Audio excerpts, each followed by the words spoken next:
So just so everybody know, Shedeur discussed the hate he receives online while saying he's planning to be visible in the Cleveland community.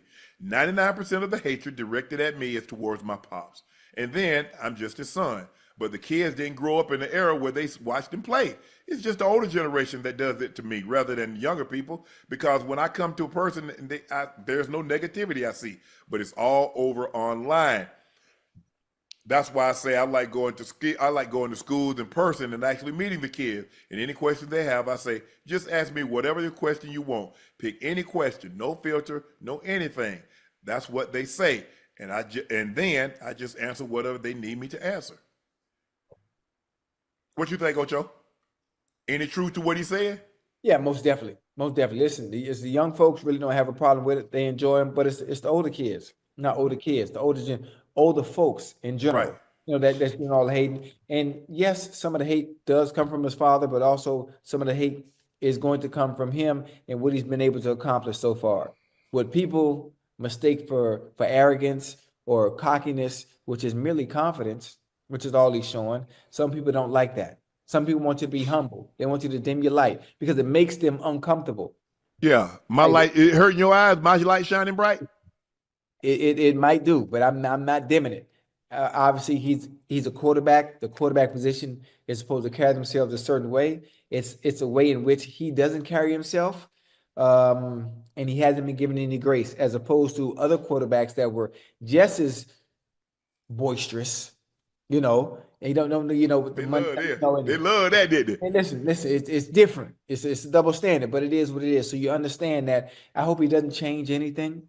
Just put his head down, do the work you need to do, and handle your business and change the quarterback position, which hasn't been good for the Browns consistently in a very, very long time since number 19. Vinny, since Bernie Kosar in the 80s. Yeah. And before that, you got to go back to Otto Graham. So they really only had two good quarterbacks. So I'm wishing him well. I'm wishing him well, man. Ocho, you're not going to be able to win with people because if I dress nice, he trying to show off. Mm-hmm. If I dress down, he broke. Yeah. You see, Ocho, there ain't no in between. No. And there's no in between because it's you're projecting. You're projecting. Right. The man's confidence. The man believes in himself. Mm-hmm. Everybody that's ever accomplished anything has believed in themselves. Sometimes you're the only. If I don't believe in me, who else gonna believe in me? Exactly. When people told me, Shannon, you ain't gonna do nothing, I believe the one person that told me I would, me. Because I was the one that was gonna be lifting that weight. I was gonna be the one that was running. I was gonna be the one that stayed in and didn't go out and party. That was going to be me.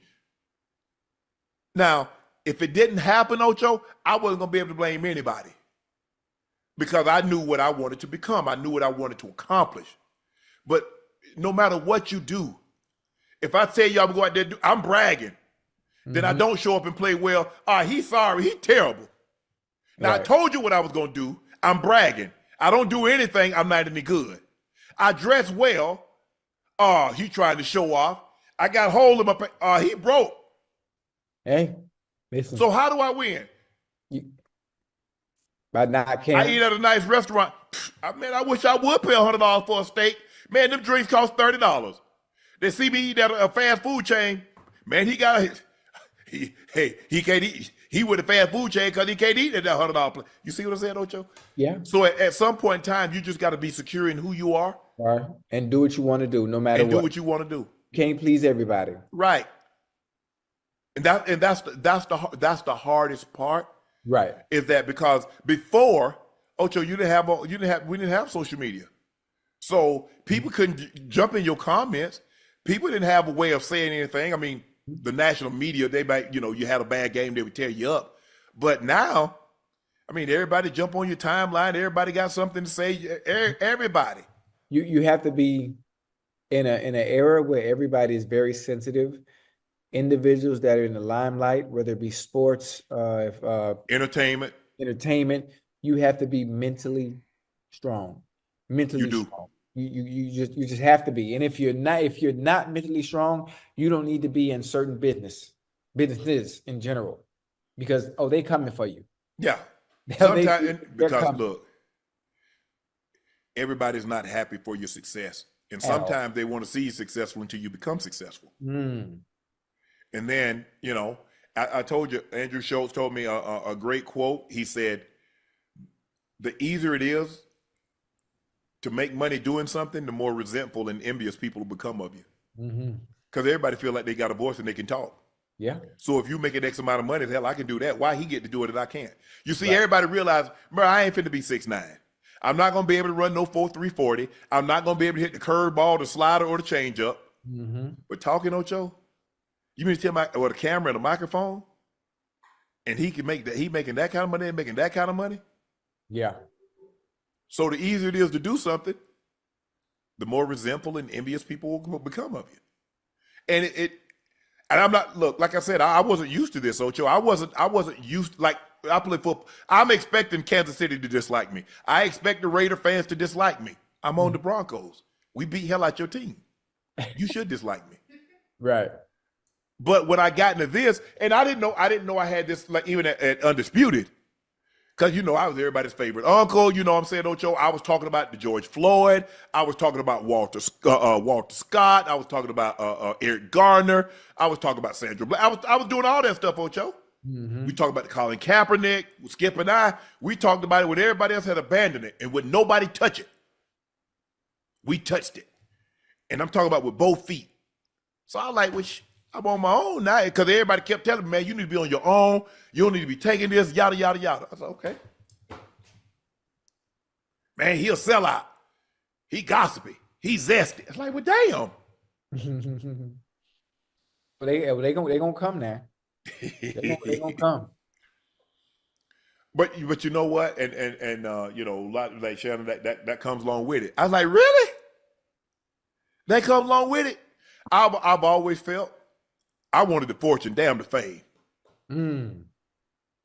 You hear a lot of people say, Ocho, fame and fortune. Nah, I could take the fortune. Yeah, I mean, listen, it's nice. It's nice to be, the fortune is very nice. I hear a lot of people tweet that out. I want the money, not the fame. Well, it's really hard to have one without the other. It is. It's very hard to have one without the other.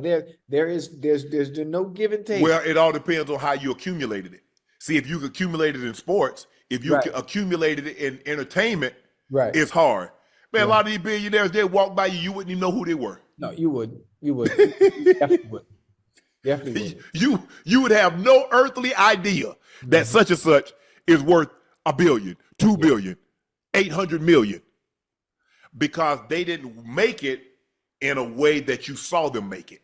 Right. See, if a guy playing sports, LeBron James has made 800 million and 500 million in NBA salary. Tom Brady made $300+ million in NFL salary. So you can see that. But a guy that invested in Google that you didn't see, a guy that bought Netflix, a NVIDIA, you didn't see. Somebody had Berkshire Hathaway, you didn't see.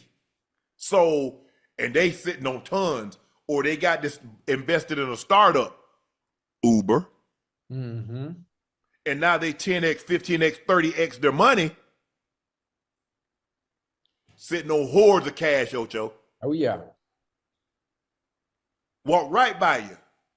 You never know. Never know. But you know what, Ocho? And now you see it comes along with it. That comes along with the territory. I feel bad, but I think Shedeur being in the situation that he's in and being who he is, I think his dad has prepared him for this. Oh, I think he's prepared him extremely well. Absolutely. Time got it. People say time was selfish, going back and forth playing football and basketball. Why don't he devote? Bro, I mean, think about it. If you can make 20 million doing one job and you can make another 20 million doing another job, he was like, nah, I don't want that 20 million over there. It wasn't like he was doing it on the free. They were paying him to play baseball. Oh, yeah. He was getting 2 checks. And he was good. Damn good. I mean, it's tough. I mean, some people are delighting that he went into the 5th round, but Ocho, it ain't where you go. It's what you do once you get there. That's it. That's my favorite line. Because at the end of the day, you're gonna have to show. one way or another. Cam Ward with the first pick. He gonna have to show what he can do in Tennessee. Mm-hmm. Everybody. You gonna get a helmet, shoulder pads, and cleats. Okay. You know, Go prove you are what you say you are. And he flying under the radar right now too Mm-hmm. because of all the attention. Yes. He flying under the radar. I'm wishing him well too. Yeah. I mean, I know you from Miami, but everybody wasn't happy when Ocho went to Cincinnati. No, probably not. No, hell no. No, I didn't care either. Cause one thing that's my dream. It ain't yours. Hey, I don't know what your dream. I ain't living your dream. I'm living mine. Hey, it ain't matter who cared or who cared not. Nothing. I knew what was gonna happen when I got there. I'll tell you that. I ain't worked this hard to have a cup of coffee. Oh, yeah, I tried out for the Broncos. Oh, no, it wasn't going to be no tryout. I don't know nothing about that, Ocho. I ain't had no choice but to make it. That's it. Yeah, to put all those years, think about how long you've been playing. I think I started playing tackle football at 9. Yeah, I started at 4. Liberty City Optimist. I mean, Miami Lakes Optimist. I'd never forget. Yeah, I started playing football at 9 years of age. So 9 and got drafted at 21, turned 22 like 2 months later. Yeah. So 13 years. That would, not making it wasn't no option for me. I knew they had something I can do. Mm-hmm. And now I have a 13-year special team career, but I'll go play in the NFL. Something. Don't give me no chance. Give me a chance if you want to get out there. Mm-hmm. You can get the job back. I'm thinking about that, man. That's so long ago. Yeah. 1998, Miami Lakes Optimist. I remember my coach too. Miami Lakes Optimist Pythons. Off 67th Avenue. Boy, you wasn't no damn 4 years old in 1998. What the hell are you talking about? No, I'm thinking about my first coach. I'm telling you what I can remember and recollect. You said 1998. Yes, I started at 4, but I don't remember my coaches when I started that young. I'm telling you when I first remember my coach, Yeah, Dale Dutton. Yeah. Was my first coach. His mom was a substitute teacher. Right. And that day at PE, smoked all the kids. Tell me, you ought to play football for my son. You want to play football, son? Yeah. I like you better you talk to my grandma. Mm. You married, boy, ain't you? Yes, ma'am. Bus dropped me off. The lady damn near run me over, pull it in the yard, don't you?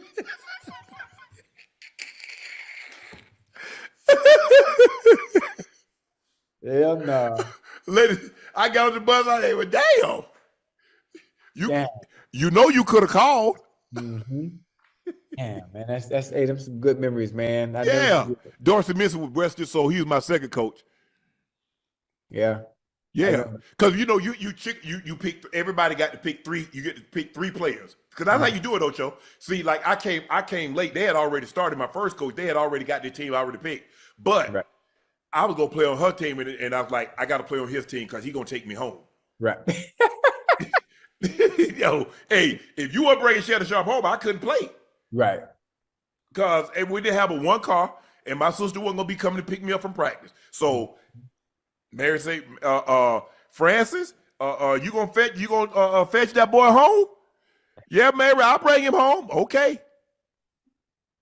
So she brought me home. Next year, Dorsey, I went the first round. Brought me home. And then what's the guy? Billy Shoemaker? Oh man, I can't think of the guy's name, Ocho. Damn. Might have been, was it Dale Kicklighter? Dale Kicklighter might have been my coach. I gotta ask Libby tomorrow. But